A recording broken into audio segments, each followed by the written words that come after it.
आज 18 फरवरी है। 18 फरवरी 1930 को अमेरिकी खगोल शास्त्री क्लाइमेट टॉम्बा ने प्लूटो की खोज की थी। इसे लंबे समय तक हमारे सौर मंडल का 9वां ग्रह माना गया, लेकिन बाद में इसे बौने ग्रह की श्रेणी में रखा गया। प्लूटो की खोज के बारे में कुछ जानकारियां इस प्रकार है। क्लाइमेट टॉम्बा ने टेलीस्कोप की मदद से प्लूटो की खोज की थी। उन्होंने 23 साल की उम्र में ही प्लूटो की खोज कर ली थी। प्लूटो सूर्य से बहुत दूर है और पृथ्वी से औसतन 40 गुना ज्यादा दूर है।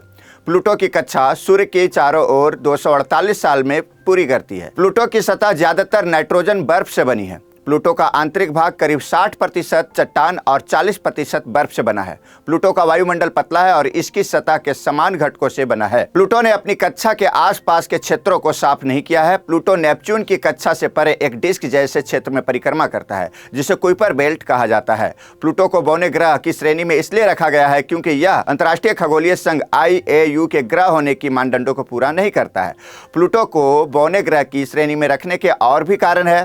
प्लूटो अपनी कक्षा के आसपास के क्षेत्र को साफ नहीं किया है। प्लूटो की कक्षा वरुण की कक्षा से ओवरलैप करती है। प्लूटो का द्रव्यमान नगण्य है। प्लूटो का लगभग गोल आकार नहीं है। प्लूटो के पास सदैव समान पड़ोसी ग्रह नहीं होती है। स्वामी रामकृष्ण परमहंस का जन्म 18 फरवरी 1836 को बंगाल में कामरपुकुर गांव में हुआ था।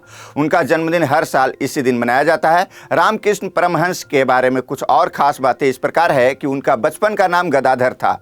उनके पिता का नाम खुदीराम चट्टोपाध्याय और मां का नाम चंद्रमणि देवी था। वे एक गरीब ब्राह्मण परिवार से थे।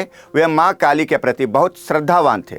उन्होंने सभी धर्मों की एकता पर जोर दिया। उन्होंने आधुनिक दुनिया में ईश्वर प्राप्ति के आदर्श को फिर से स्थापित किया। उन्होंने सांसारिक चीजों से विरक्त होकर संन्यास धारण किया था। उनके कई शिष्य थे, जिनमें स्वामी विवेकानंद उनके विचारों से बहुत प्रभावित थे। उन्होंने रामकृष्ण मठ की स्थापना की थी। उनका निधन 16 अगस्त 1886 को कोलकाता में हुआ था।